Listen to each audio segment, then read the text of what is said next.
시청자 여러분 안녕하십니까. 상식의 흐름을다 센서스트입니다. 중동은 오늘도 평화롭지 않은 것 같습니다. 이번에 이스라엘이 시리아 다마스쿠스 근처를 공습했습니다. 이와 관련된 소식 빠르게 전달하겠습니다. 이스라엘군은 현지 시각으로 4월 30일 시리아 수도 다마스쿠스 부근 지역을 대상으로 두 차례에 걸친 공습을 단행했습니다. 이 공습은 단순한 경고 차원이 아니라 정확히 타깃을 지정해 정밀하게 이루어진 군사작전이었는데요. 이스라엘 전폭기들은 다마스쿠스 남서쪽에 위치한 아슈라피아 사흐네아 지역을 중심으로 강력한 폭격을 가했습니다. 이 과정에서 공습의 폭발음은 시내 중심부인 다마스쿠스까지 고스란히 들렸고 주민들 사이에서는 극심한 공포와 혼란이 번졌다고 시리아 관영TV가 보도했습니다. 문제는 이번 공격으로 인해 인명피해가 상당하다는 점입니다. 시리아 정부는 이스라엘의 이번 공습으로 인해 드루즈족을 포함한 민간인 사상자가 발생했다고 공식 발표했습니다. 구체적인 숫자는 아직 집계 중이지만요, 이번 공습으로 어떤 피해가 발생했는지는 기다려봐야 할 것 같습니다. 이스라엘 전폭기들은 특히 저고도로 아슈라피아 사흐네아 상공을 비행하며 폭격을 감행했는데요. 이에 따라 다마스쿠스 전역에 걸쳐 강력한 폭발음이 퍼졌고 주민들은 대피하는 소동까지 벌어졌습니다. 그렇다면 왜 이스라엘은 지금 이 시점에서 그리고 왜 이 지역을 타격했을까요? 배경은 상당히 복잡합니다. 현재 다마스쿠스 교회에서는 드루즈 민병대와 시리아 친정부군 사이에 치열한 유혈 충돌이 벌어지고 있습니다. 시리아 내전은 공식적으로 종료됐지만 현실에서는 여전히 지역별로 분쟁과 종파 간 충돌이 이어지고 있는 것이죠. 특히 다마스쿠스 외곽에서는 최근 들어 이러한 갈등이 격화되고 있는 것으로 보이는데요. 드루즈인들이 믿고 있는 드루즈교는 11세기 시아파 이슬람의 극단적 분파로 창시가 되었지만 현재는 완전히 별개의 종교로 여겨지고 있습니다. 드루즈족은 시리아와 레바논, 이스라엘 등에 퍼져 있는 상황인데요. 특히나 오늘날의 드루즈인들은 이스라엘과 좋은 관계를 유지하고 있습니다. 물론 국가별로 조금은 상이하긴 하지만 그래도 좋은 관계를 상대적으로 유지하고 있는 편입니다. 그렇다 보니 팔레스타인과 아랍권에서는 이 드루즈인들이 증오의 대상인데요. 거기다가 2024년 12월에 아사드 정권이 붕괴한 이후 시리아에 새로운 정부가 들어서다 보니까 골란고원과 남부 시리아에 위치한 드루즈인들은 이스라엘로의 망명이나 영토 합병을 지지하는 여론이 힘을 얻고 있습니다. 무엇보다도 이스라엘은 현재 시리아 남부 지역의 병력을 주둔시키고 무기한 주둔하겠다고 선언하였는데요. 알 아사드 정권이 붕괴한 이후 시리아 정부의 통제력이 약해지니까 그 사이에 시리아 남부 지역을 장악해버린 겁니다. 이스라엘은 국경 인근의 이스라엘인과 시리아 내 소수자인 드루즈 신자를 보호하기 위한 조치라는 명분을 내세웠지만요, 이는 분명한 확장주의적 행보였죠. 그렇다 보니 현재 시리아 정부와 드루즈인 간의 갈등은 커질 수밖에 없습니다. 당장 이스라엘이 점령한 시리아의 영토도 드루즈인 같은 사람들이 상당수를 차지하고 있는 지역이기도 하고요. 그래서 최근 들어 시리아 친정부군과 드루즈 민병대 간의 교전이 점차 커지고 있었는데요. 이번에 이스라엘이 공습을 가한 아슈라피아 사흐나아 지역은 4월 29일 밤부터 계속해서 격렬한 교전이 벌어지고 있었던 지역이었습니다. 런던에 본부를 두고 있는 시리아 인권관측소의 보고에 따르면 아슈라피아 사흐나아 인근 지역에서는 최근 72시간 동안 최소 39명이 사망했다고 보고하기도 했습니다. 이들 중에는 드루즈 민병대원과 시리아 친정부군, 친정부 민병대 소속 병력이 혼재되어 있었다고 합니다. 이는 시리아 내전 이후로 이례적으로 발생한 일로 시리아 내전이 끝났지만 아직도 시리아는 혼란 그 자체라는 것을 여실히 보여주고 있습니다. 사실 이스라엘이 시리아나 레바논, 가자지구 등 인근 지역을 폭격하는 건 국제사회에서도 굉장히 익숙한 광경일 것입니다. 이스라엘은 이란의 영향력을 차단한다거나 헤즈볼라와 같은 친이란 세력의 영향력이 커지는 것을 방해하고 견제하기 위해서 정기적으로 공습을 감행해왔는데요. 이번 공습은 성격이 좀 다릅니다. 바샤르 알 아사드 정권의 붕괴 이후 시리아 내전이 종식된 상황에서 이스라엘이 드루즈 공동체 명분으로 군사행동에 나선 것은 이번이 처음이기 때문입니다. 이스라엘이 이번에 공습을 단행한 것은 단순한 군사작전 그 이상이라는 분석이 나오고 있습니다. 여러 중동 전문가는 이번 조치가 사실상 시리아의 아흐메드 알샤라 정부에 대한 불신의 신호탄이라고 해석하기도 하는데요. 이스라엘은 그동안 시리아의 새 정부에 대하여 중립적인 태도를 보이곤 했습니다. 근데 이번 공습을 통해서 필요하면 언제든지 개입할 수 있다는 메시지를 강력하게 던진 것입니다. 이는 시리아 신정부에 대한 견제구일 뿐만 아니라 시리아 내에서 이스라엘의 영향력을 확장하려는 전략적 움직임으로도 볼 수 있습니다. 현재 시리아의 상황을 보려면 조금만 더 크게 봐야 합니다. 현재 시리아 내에서는 이스라엘과 튀르키예 간의 갈등도 커지고 있습니다. 시리아의 알 아사드 정권을 무너뜨린 세력은 HTS를 중심으로 하는 시리아의 친튀르키예 성향 반군 조직들이었습니다. 당연하게도 친튀르키예 조직들이 시리아를 장악하다 보니 튀르키예 영향력이 커질 수밖에 없었는데요. 근데 문제는 이스라엘 입장에서는 계속해서 시리아가 분열되고 혼란스러운 상황이 유지되었으면 좋겠다고 판단을 한 거예요. 우선 시리아가 만약에 강력한 중앙정부로 회복하면 시리아와 이스라엘이 분쟁 중인 골란고원을 되찾기 위해 시리아가 전면에 나설 가능성도 충분히 있고요. 지금 당장 이스라엘 입장에서는 주변에 다 적밖에 없는데 또 근처에 적국이 생기면 이스라엘 입장에서 상당히 난감하기도 합니다. 그렇게 시리아가 계속해서 혼란에 빠지면 이스라엘 국경을 둘러싼 완충지대 역할을 할 수 있게 됩니다. 또한 이스라엘은 튀르키예의 영향력 확장을 경계하기도 하는데요. 시리아가 계속해서 혼란 상태가 지속되게 된다면 외세의 영향력이 약화가 될 겁니다. 이스라엘 입장에서는 그 누구도 시리아에 손을 뻗어 키울 수 없는 상황이 되다 보니 이스라엘에는 전략적으로 유리한 셈이죠. 당장 이스라엘 입장에서는 아랍 국가들이 단결하면 어떤 결과가 오는지를 잘 알고 있습니다. 단결로 인해서 그 창끝이 자신에게 온다는 걸 알고 있죠. 그렇게 시리아를 계속해서 분열시키려고 만들고 있는데요. 문제는 알 아사드 정권이 무너지고 시리아에 신정부가 생겼습니다. 그 신정부는 친튀르키예 조직이 뿌리고요. 이렇다 보니 이스라엘과 튀르키예 간의 갈등이 커질 수밖에 없죠. 반대로 튀르키예도 시리아에 대한 개입을 확대해야 합니다. 왜냐하면 튀르키예도 쿠르드족이 걱정이거든요. 당장 이스라엘은 현재 쿠르드족의 구성원 다수를 차지하는 시리아 무장단체 시리아 민주군을 지원함으로써 시리아에 대한 튀르키예 영향력을 약화하고 튀르키예 내 쿠르드족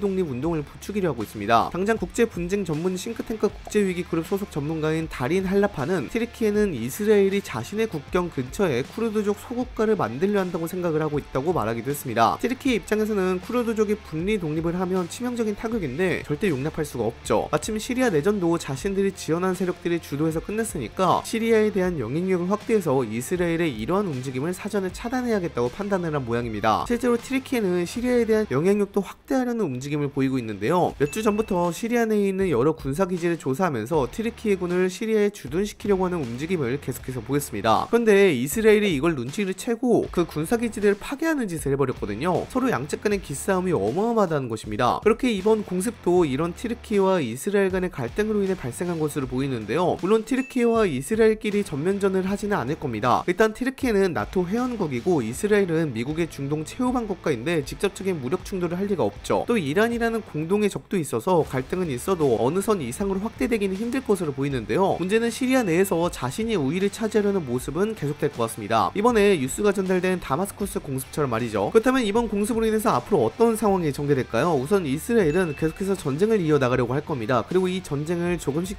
확대하면서 자신들에게 유리한 방향으로 이끌어가려고 할 겁니다. 당장 3일 전에는 이스라엘이 레바논의 베이루트를 공습하면서 헤즈볼라 미사일 기지를 공습하기도 했고요. 또 가자지구 군사작전을 확대하려는 움직임을 보이고 있기도 합니다. 하마스를 압박하기 위해서 예비군 동원을 크게 늘리고 가자지구에 예비사단을 배치하며 더 강력한 화력을 사용한다고 하죠. 하마스와 5년간 휴전하는 것도 거부했다고 하는데요. 하마스는 모든 인질을 석방하는 대신에 5년간 휴전을 하자는 제안을 했지만 이를 거절했습니다. 가자지구에 하마스가 계속해서 통치하고 있는 한 이 5년이라는 시간은 하마스가 군사력을 강화하는데 도움만 줄 뿐이라는 이유에서였죠. 그러면서 하마스가 무장을 해제해야만 이번 전쟁 정전을 수락한다고 이집트 언론이 전하기도 했습니다. 그런 상황 속에서 현재 이스라엘 예루살렘 인근에서는 대규모 산불이 나고 있는데요. 이게 이스라엘 역사상 가장 큰 화재라고 합니다. 수천 명이 피난을 떠난 상태고요. 소방 당국이 산불을 진압하고 있지만 역부족인 것 같습니다. 이스라엘군 기지에도 산불이 덮치고 있다고 하는데요. 산불을 진압하기 위해서 유럽 국가들로 지원을 요청하기 시작했습니다. 근데 문제는 이스라엘의 일부 고위층 관료나 일부 정당들이 이 산불이 누군가가 의도적으로 낸 산불이라고 주장하기 시작한 겁니다. 무엇보다도 방화 의혹 용의자가 3명이나 잡히는 상황까지 발생하면서 이 주장에 힘이 실리기 시작했는데요. 이스라엘 성격상 이것을 꼬투리 잡아서 팔레스타인 등 다른 중동 국가의 군사작전을 실시할 것 같은데요. 중동 정세가 더더욱 어지러워지는 순간이지 않을까 싶습니다. 여러분들은 현재 중동 정세에 대해서 어떻게 생각하시나요? 평화로웠던 시기가 없긴 하지만 말이죠. 댓글로도 남겨주시기 바랍니다. 이상 영상 마치도록 하겠습니다. 감사합니다.